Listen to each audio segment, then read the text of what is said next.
Assalamualaikum warahmatullahi wabarakatuh. Selamat siang, kembali dengan Isman Ramadan di Postur Podcast Rumah Sakit Guntur.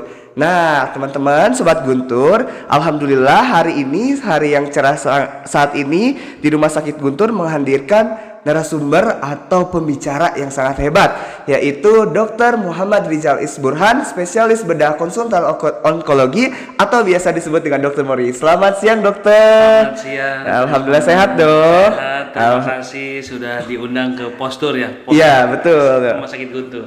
Iya, Sobat Guntur, siang ini kami akan berbincang hangat dengan Dr. Mori ini yang akan membahas salah satu penyakit yang paling banyak ya dok ya, yang dialami perempuan di Indonesia, yaitu mengenai kanker payudara, dok. Nah, tentunya dok, di momen yang sangat luar biasa ini, terima kasih telah berkenan untuk sharing dan mendapatkan ilmu dari dokter dari beberapa pengalaman pasien mungkin dok ya, yang dokter sudah terapi. Izin dok, untuk pertanyaan pertama nih dok, sebenarnya yang dimaksud dengan kanker payudara itu apa ya dok? Jadi kanker payudara itu adalah sebuah suatu kelainan, bukan penyakit, sebetulnya kelainan pertumbuhan dari jaringan payudara yang membesar dan punya potensi untuk merusak dan menyebar sehingga disebut dengan kanker payudara. Baik, berarti sebuah ini ya dok ya, bukan penyakit tapi kelainan ya dok ya. Betul. Apa saja sih dok sebenarnya faktor-faktor risiko yang bisa menyebabkan seseorang itu terkena kanker payudara dok? Jadi faktor resiko yang terbesarnya itu untuk menjadi kanker payudara adalah yang pertama adalah menjadi perempuan dulu sebetulnya. Menjadi perempuan, betul dokter. Karena ada yang terbanyak adalah hormonal, maksudnya dari hormon dari dalam dirinya sendiri membuat jaringan payudara, organ payudara dari mulai kelenjar, saluran membesar dan menjadi sebuah kelainan dan berubah menjadi ganas. Itu makanya faktor yang paling utama. Yang keduanya adalah gaya hidup. Gaya hidup tuh makanan tidak sehat, kurang olahraga, misalnya merokok. Hal tersebut yang membuat sel kelenjar payudara berubah yang tadinya normal menjadi ganas. Itu berarti banyak beberapa faktor ya dok ya. Betul, berarti sekali. hormon gitu ya, kemudian gaya hidup yang tidak sehat. Nah biasanya nih dok, kalau misalkan gejala awal nih, kalau misalkan biasanya muncul terkait kanker payudara, dan apa sih yang perlu diwaspadai oleh masyarakat awam ini? Jadi gini dokter Isman, kita harus merubah dulu persepsi dulu. Betul. Bahwa kita berobat ke dokter, terutama ke dokter onkologi untuk kelainan payudara adalah ketika sudah ada tanda-tanda gejala ganas. Kan suka ada tuh kita kadang-kadang melihat di leaflet ya atau di TikTok atau di YouTube tanda-tanda ganas, yaitu berupa benjolan nyeri, borok, keluar darah dari putih, terus kulit seperti jeruk, ada luka yang tidak kunjung sembuh. Nah, hal-hal tersebut memang sudah merupakan gejala dari kanker payudara. Cuma hal-hal tersebutlah yang sebetulnya sudah pada stadium 3 lebih. Jadi kalau kita bertanya kapan sih kita mencurigai, ya itu secara garis besarnya. Cuma apakah kita harus menemukan itu dulu baru berobat? Ya tidak. Jangan sampai dulu. Ya jangan sampai sudah bertemu itu baru berobat. Kalau kita masih benjolannya masih kecil, terutama faktor yang paling banyak itu adalah benjolan, teman-teman. Ditemukan benjolan pada payudara itu sudah merupakan modal yang cukup untuk berobat. Dan yang bertanya bahwa benjolan ini sebetulnya apa? Berarti kan tidak abnormal ya? Siap. Tidak normal. Itulah yang sebetulnya sudah modal dan timing yang tepat untuk berobat sehingga menemukan secara dini dan masih kecil benjolan tersebut. Di luar itu mau jinak mau ganas, berobat dulu. Jadi ketika ada ibu-ibu nih, moms nih, kalau misalkan ada benjolan nih di payudara, harus mulai sadar dari awal. Oh ini nih ada benjolan. Betul. Gitu ya. Nanti dicoba untuk langsung berobat. Karena jangan sampai nunggu udah berubah dulu ya dok ya. Ya ada nggak kerasa apa-apa biasanya. Gitu ya. Biasanya. Ada nggak apa-apa, ini mah ada benjolan normal nggak normal. Nah yang paling kita harus rubah persepsinya tuh adalah kadang-kadang para terutama perempuan ya, tidak menutup pada laki-laki juga, tidak mengenali dirinya sendiri. Jadi tidak mengenali bahwa ini dari kapan. Misalnya anggaplah benjolannya sudah rada besar, tapi ketika ditanya baru kapan, baru keraba kemarin. Sebetulnya kan tidak mungkin ya suatu mungkin, ya. benjolan datang dalam waktu satu malam, pasti ada proses. Ada Karena proses. itu kan bukan penyakit yang datang semalam, dia sebuah kelainan yang membutuhkan proses untuk membesar seperti ya kita manusia saja gitu, bertumbuh.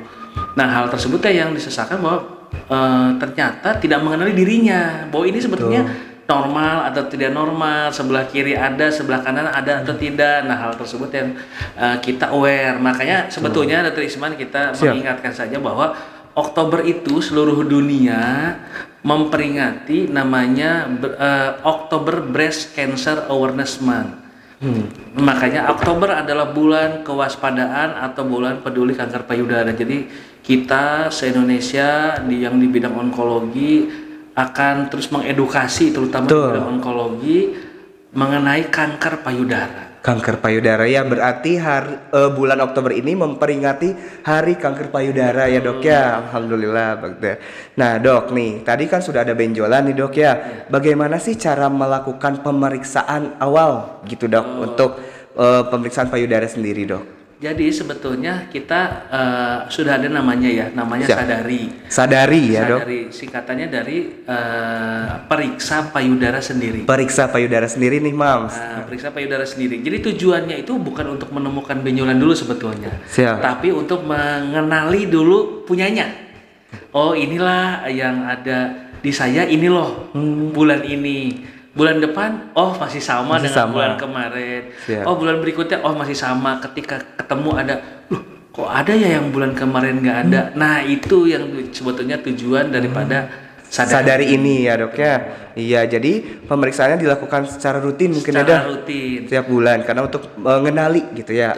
Bulan ini ada atau tidak gitu ya. Gitu ya dok. Kemudian kalau misalkan untuk sadari ini perlu nggak dok dievaluasi per minggu atau cukup 1 bulan saja? Jadi sebetulnya karena perempuan itu terkait dengan hormonal ya, misalnya dengan menstruasi kan terjadi ada perubahan pada payudaranya. Jadi sebetulnya cukup direkomendasinya minimal 1 bulan sekali. Minimal 1 bulan sekali ya dok ya. Kapannya? Kan perempuan dibagi 2 ya. Betul. Ada yang masih menstruasi, ada yang sudah menopause. Kalau yang masih menstruasi, rekomendasinya mungkin 7 sampai 10 hari pada siklus menstruasi. Itu rekomendasinya. Begitu pula kalau periksa payudara ke dokter, terus ada benjolan nih masih kecil, rekomendasinya sih 7-10 hari setelah menstruasi baru berobat, jangan ketika menstruasi.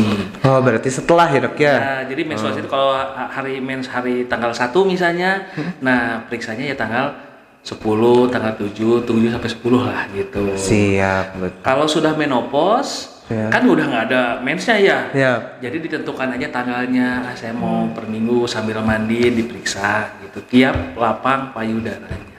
Betul tuh mams. Jadi nanti diusahakan diperiksa ya dok ya setiap bulan, 1 bulan sekali lah gitu untuk mengenali bagaimana bentuk payudara kita dan juga apakah terdapat kelainan yang tadi sudah dokter Meri sebutkan. Nah ini dok, ada yang paling penting, apa ada yang bisa dilakukan untuk mencegah kanker payudara ini dok? Sebetulnya kalau mencegah selain hidup sehat saja, betul, olahraga, makan konsumsi yang sehat karena orangnya lemak ya, itu yang cukup sebetulnya. Dan sebetulnya ada istilah di onkologi terutama di kanker payudara adalah finding is the best way katanya. Jadi menemukan saat masih kecil masih sebagai proteksi yang terbaik untuk kanker payudara.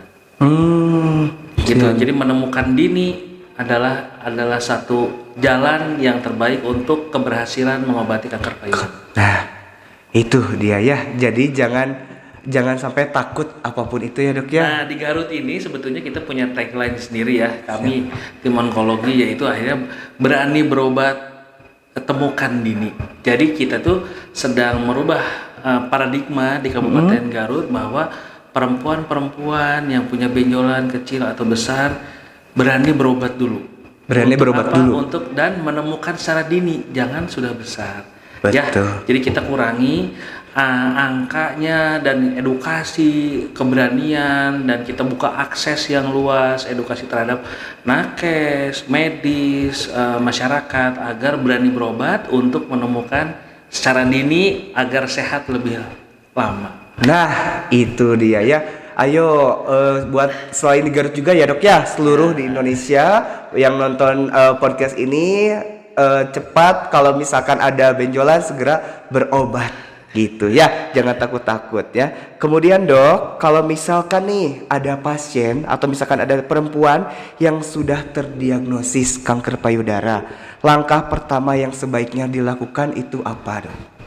Kalau untuk terdiagnosis ya, Betul. sebetulnya untuk menjadi diagnosis dulu, terutama kita harus pastikan dulu ada namanya standar baku emas. Standar baku emas? Standar baku emasnya itu adalah pemeriksaan biopsi. Kan sekarang ada mitos ya, wah jangan dibiopsi karena takut biopsi takut menyebar dan sebagainya. Ya. Jadi sifat menyebar atau tidak menyebar bahwa itu sudah bawaan dari kankernya. Kanker mah sudah pasti menyebar dan membesar.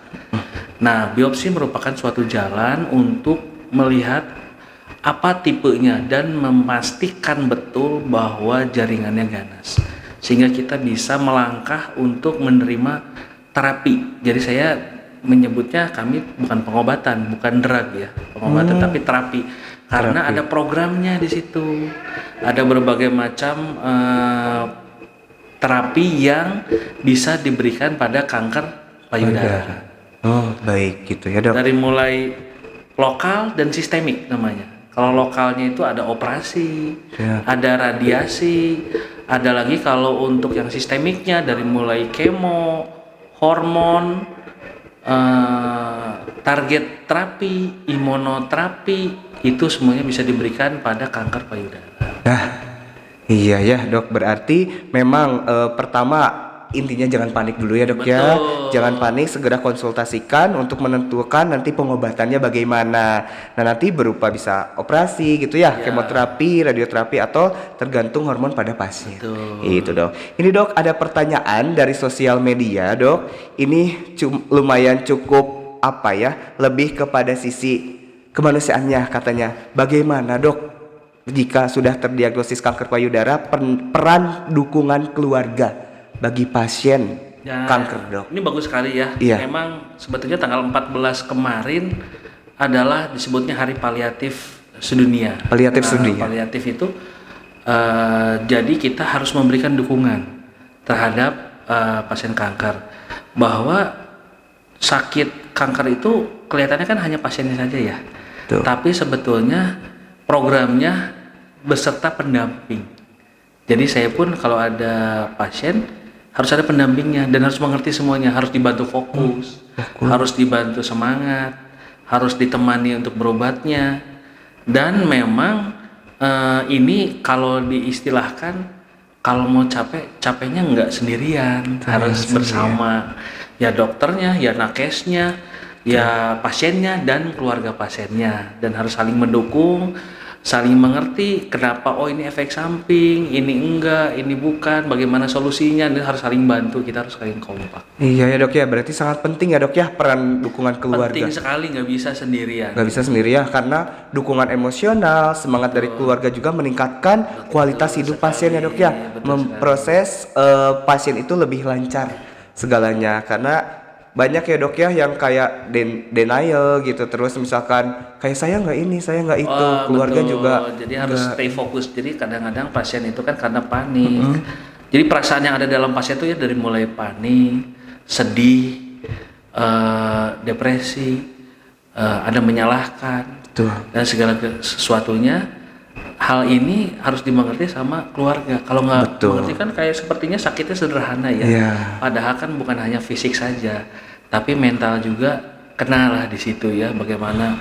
Nah, jadi peran keluarga itu harus mendampingi supaya pasien stay fokus. Stay fokus ya dok. Kadang-kadang kita berikan obat, Betul. sampai lupa instruksinya apa. Jadi Nah. kan harus didampingi ya sama Iya. keluarga itu, bahwa ini obatnya ini, kalau mau sakit ini minum obatnya. Nah, kalau pasien tuh kadang-kadang udah namanya panik mah lupa aja ini Lupa, obat ya, ini obat apa, kapan diminumnya, kapan datangnya, kapan kontrolnya. Jadi semuanya dibantu fokus oleh keluarga. Dibantu fokus oleh keluarga nih dok. Nih dok, pertanyaan pamungkas nih dok sebelum kita kesimpulan dan mengakhiri sesi bincang kali ini.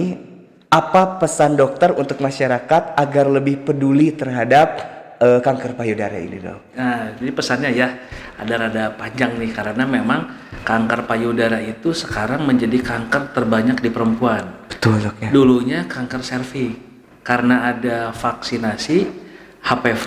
Jadi akhirnya turun karena itu sangat berhubungan sekali.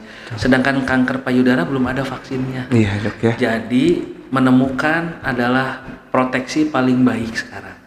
Jadi kata saya berani berobat. Berani berobat. Temukan secara dini agar sehat lebih panjang. Berobat, temukan secara dini agar sehat lebih panjang gitu ya dok ya. Karena memang tadi ya dok ya, jangan takut untuk memeriksakan diri. Betul. Gitu ya, sangat karena kanker payudara yang telah ditemukan lebih awal itu biasanya peluang sembuhnya sangat tinggi ya dok ya. Bukan hanya peluang sembuh saja, Siap. tapi efek samping. Betul. Pengobatannya jauh lebih sederhana.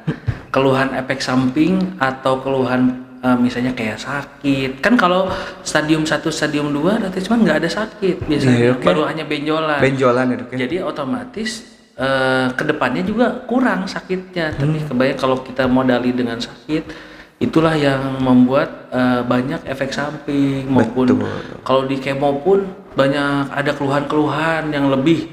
Kenapa? Ya kebayang sel-selnya kan sudah ada di tubuh yang bagian tubuh yang lain ya. Jadi kalau kita di kemo pasti akan ada banyak keluhan lah, sakit ini sakit itu. Iya, oke, banyak. Tapi kalau dia stadiumnya masih 1-2 dia hanya fokus di dalam tumornya saja ya dok ya.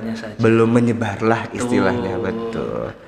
Nah baik, itu dia Sobat Guntur, pembicaraan kita hari ini bisa kita simpulkan bahwa kanker payudara itu bisa dicegah dan dideteksi secara dini ya dok ya. Kemudian pemeriksaan rutin tadi dokter Muri sudah jelaskan dengan metode sadari. Periksa payudara sendiri setiap 1 bulan sekali untuk mengenali tanda awal, dan gaya hidup sehat dan dukungan keluarga ini sangat membantu ya dok ya bagi pencegahan ataupun proses pengobatan. Yang paling penting apa? Jangan takut untuk memeriksakan diri ke dokter karena deteksi awal menyelamatkan diri kita. Gitu dok. Alhamdulillah. Terima kasih dokter atas waktunya dan ilmunya hari ini. Semoga podcast ini bisa membuka wawasan bagi masyarakat dan semakin peduli ya dok ya terhadap kesehatan payudara. Dan bagi Sobat Guntur di sana, selamat memperingati Hari Kepedulian Kanker Payudara. Betul. Demikian Sobat Guntur, perbincangan hari ini dengan Dr. Muhammad Rizal Isburhan, spesialis bedah onkologi konsultan atau dengan biasa disebut dengan Dr. Mori. Terima kasih kepada dokter atas waktunya dan kesempatannya. Semoga kita bisa bertemu dok nanti ya di sesi-sesi berikutnya. Baiklah Sobat Guntur, kami akhiri podcast hari ini dengan pantun. Burung irian, burung cendrawasih, cakep. Cukup sekian dan terima kasih. Saya Dr. Isman Ramadan selaku host pamit undur diri. Wassalamualaikum warahmatullahi wabarakatuh.